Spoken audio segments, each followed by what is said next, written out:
Hi, I'm sorry to post another video so quickly after my last one and on the same basic subject, but looking at the comments on that last video I posted, it's very apparent that people don't quite understand what I'm getting at with that video. Now, I pointed out that technically now flying a 6S drone in a race is a federal offence, but of course we know, and people put it out in the comments, the FAA is not going to come after people for doing that. They're not going to be policing that. It's just a side effect of the way things are structured. And they may say it's just trivial. You're just making things up. You're just being a bit of a drama queen. Well, I'm not, because this is just an example of what we're facing. It's one small way of showing the effect of the changes that have happened to the way drones are regulated now. And I'm going to point out a couple of other things. Now, some people probably don't realise that you are not allowed to fly drones recreationally in the USA. If you're going to fly a drone, you must do it under an authorisation. That authorisation is generally Part 107. You get your Part 107, you can go and fly a drone. If you're flying in certain airspace, you've got to get clearance through the LANC system.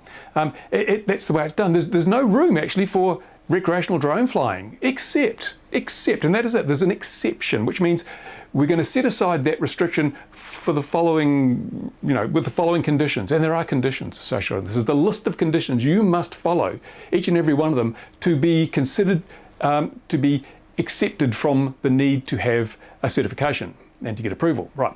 Now, the first one is you must be flying purely recreationally. So you can't be doing a roof inspection for a friend, or taking photos for the local real estate agent, or even putting stuff on YouTube in some cases. The FAA has come down on people for monetizing YouTube videos.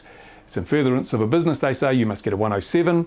So they are very strict. So it must be purely recreational, just for the joy and fun of the flight. Secondly, and I'm going to read this from a screen over here, it says you must follow the safety guidelines of an FAA-appointed community-based organisation, right?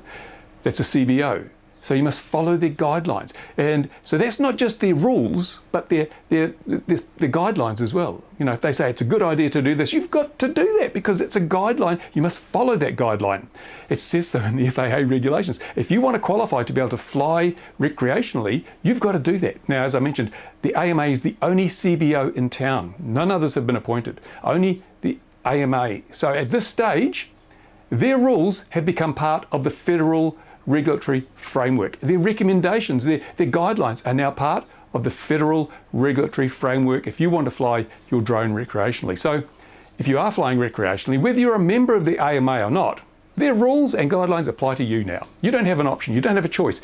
You have to follow them, whether you want to or not, whether you're a member or not. That's it. And of course, the problem there is that some of those guidelines, you may not agree with, but you're stuck with them.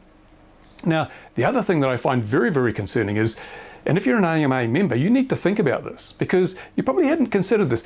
If you were at an AMA club and you breached one of the AMA rules or one of their guidelines, you might have got a telling off from the safety officer or whatever, because you'd just broken a rule or a guideline. Not a big deal. But now, if you break an AMA rule or even one of their safety guidelines and you fly, you've committed a federal offence. You have, because you no longer have this exception that is granted by following all these things. If you don't follow the guidelines of the AMA, you no longer qualify for this exception. So you are flying a drone without authority, without the necessary permission from the FAA. It's a federal offence. And that's not a good thing, because what if during that flight you injure somebody? Or say, you may not have broken any of the FAA's other gazetted rules, but you may have broken an AMA safety guideline and you hurt somebody. Are you still insured because you've broken a federal regulation? Do federal regulations affect your insurance? I don't know. I know in some countries if you claim on your insurance but they discover you were breaking the law, you're not covered by the insurance. What does it mean? Are AMA members now exposed? Certainly they could be exposed to prosecution. If there was something bad happened and the police were called in, or the federal authorities were called in, they could prosecute you for simply breaching a guideline. Because breaching a guideline now becomes a federal offence because you're flying a drone without authorisation.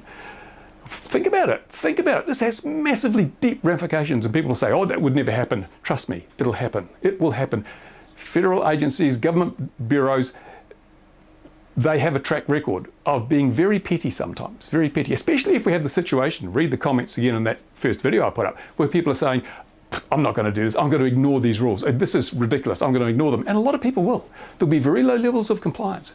So one thing that happens when this occurs is federal agencies decide it's time to make an example of somebody so as to have a chilling effect on all this non-compliance. So they can pick somebody, and they can pick a really trivial, you failed to follow this AMA guideline, we're going to fine you heavily, prosecute you, drag you through the courts even. And so you then are paying the price. You're paying the price, and it'll be a petty, tiny little thing perhaps. So there's always the danger, there's always the risk of that happening. Now there's one final thing I have to say about this. Now that the AMA's rules and guidelines have become federal regulation by indirection, anyone that gets a drone, perhaps someone at Christmas, they get their first drone, a DJI Mini, maybe some other toy drone, they have to be aware of the rules that the FAA put out, the drone zone, and made the trust exam, that sort of thing. But they must also be totally familiar with the AMA rules and safety guidelines, because now they have to comply with those as well. They have to comply with those as well. So there's a huge amount of extra work for people who are just getting their first drone. If they want to be compliant and qualify for this exception to fly legally with their drone, they have to know about the AMA's rules, the AMA safety guidelines, as well as all the FAA rules. This is a massive burden on people just getting into the hobby or just getting a drone for the purpose of maybe taking holiday snaps. It's unrealistic for the FAA to expect people to do this. But legally, that is now a requirement. And if you don't comply, you're breaching federal regulations. There's some hefty penalties associated with breaching federal regulations. And as I said, this is a thin end of the wedge thing. I could see this coming. I warned people when registration came out, don't comply, because it's only going to, that wedge is going to get bigger and bigger and bigger. Here we are now.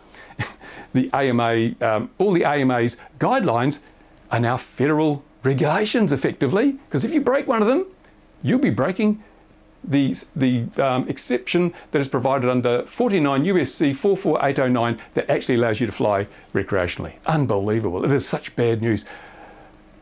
People don't realize this. There's going to be some oh my God moments coming pretty soon, I think, within the ranks of the AMA, within the ranks of the general model flying community.